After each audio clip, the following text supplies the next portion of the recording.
नमस्कार, आप देख रहे हैं न्यूज इंडिया एक्सप्रेस और मैं हूं आपके साथ हिमांशी उपाध्याय।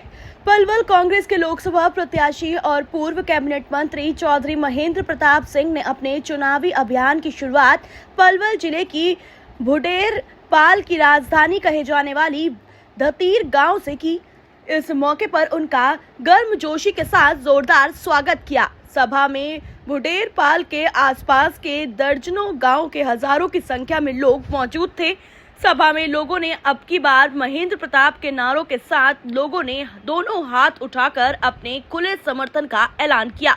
उनके साथ पृथला विधानसभा क्षेत्र के पूर्व विधायक चौधरी रघुवीर सिंह तेवतिया और पलवल के पूर्व विधायक सुभाष चौधरी भी मुख्य रूप से मौजूद थे। सभा में उपस्थित भारी भीड़ का उत्साह देखने लायक था और उन्होंने पगड़ी बांधकर भुडेर पाल की ओर से स्वागत और सम्मान भी किया गया। चुनावी सभाओं में उपस्थित विशाल जन सैलाब को संबोधित करते हुए कांग्रेस के लोकसभा प्रत्याशी चौधरी महेंद्र प्रताप सिंह ने कहा, एकता, एकजुटता और भाईचारा ही कांग्रेस की जीत का मंत्र है और किसान की एमएसपी, युवा के रोजगार और व्यापारी की सुरक्षा देने के लिए कांग्रेस की जीत जरूरी है, क्योंकि मोदी की गारंटी जनता के समक्ष जुमले साबित हुई है। इसलिए यहाँ के लोगों को कांग्रेस की गारंटी पर विश्वास है, क्योंकि कांग्रेस ने हमेशा आम, गरीब, किसान, मजदूर, कमेरे, युवा, महिला और बेरोजगारों के हितार्थ कार्य किए हैं। उन्होंने कहा कि इस बार ये लड़ाई सिर्फ चुनावी नहीं है, बल्कि संविधान और देश को बचाने की भी है, क्योंकि गरीब, दलित और पिछड़ा विरोधी मानसिकता से ग्रस्त भाजपा संविधान को बदलने की बात कर रही है। ऐसे में इन जुमलेबाजों से अपने आप को बचाने का सही वक्त आ गया है, क्योंकि लोकतंत्र में वोट ही सबसे बड़ी ताकत होती है। इसलिए अपनी वोट की ताकत का एहसास कराओ।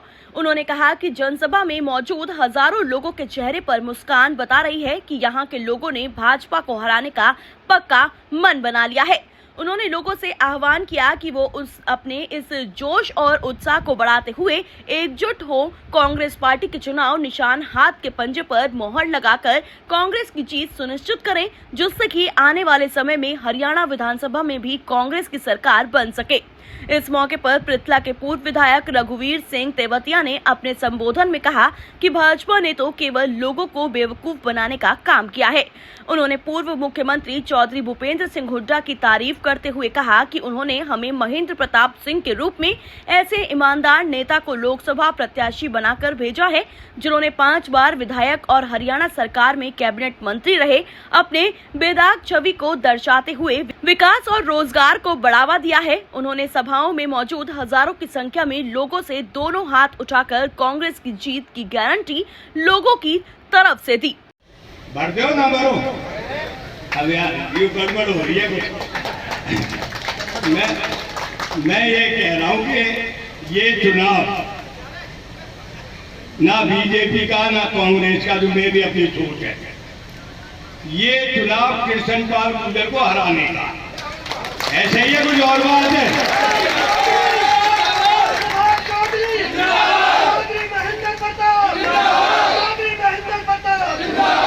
देखो सही बात, तो अगर हमारी भी औकात नहीं है इस क्षेत्र में, इस जिले में, इस समाज में, तो मुझे तो लगे ना कि भाई फिर तो ढूंढने ही पड़ेंगी, या ढूंढने ना पड़ेंगी। तो ये सब बात है, ये बौखला गया, उस बौखला में वो जो मर्जी कह रहा है ना, उसको ये परवाह की टेकचंद शर्मा भी पार्टी में जो है खिलाफत कर रहे हैं, ना उसको ये परवाह के सिंह रावत विधायक जी, पूर्व विधायक हसीन, वो भी खिलाफत कर रहे हैं। चौधरी हर्ष भी अभी 2-4 दिन से आ गए। बड़े वायदे इन्होंने किए थे 10 साल पहले, याद करिए। दूसरा कारण ये था कि मोदी जी जैसे बाजीगरी, उनकी वाकपटुता और एक वादा कि वे काले धन को हम ऐलान में भी इस देश के लिए युद्ध किया है।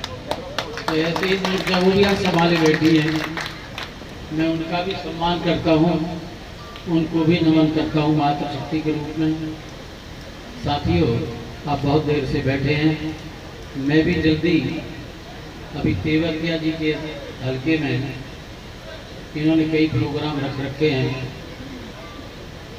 ये क्षेत्र शायद पलवल क्षेत्र में आता है। कुछ भाई और मैं ईश्वर की कृपा से 63-64 हजार से जीता था। तो मैं तो सारा जमाना देख रखा है। तो भैया मैं तो आपको भरोसा दे सकता हूँ कि जैसे मिस्टर कृष्ण पाल को आज करप्शन पाल के नाम से चारों तरफ शोर है, मैंने अपनी चादर को कभी जीवन में दाग नहीं लगने। मेरे लिए रिश्वत तो बहुत दूर की चीज है। मैंने कभी भेंट भी स्वीकार नहीं कि बाद में भेंट तो ले लेते हैं ना मेरे मिनिस्टर, काम करने के बाद कभी नहीं सोचा। ईश्वर तो देखता है, इसीलिए शायद मुझे कुदरत ने फिर फंसाया है। कारण यही ये जनता के सामने वादे थे, 15-15 लाख रुपए के वादे थे। आज 10 साल हो गए, क्या ये तीनों वादे पूरे हुए हैं? न्यूज इंडिया एक्सप्रेस की तमाम जानकारी के लिए जुड़े रहें आप हमारे साथ। धन्यवाद।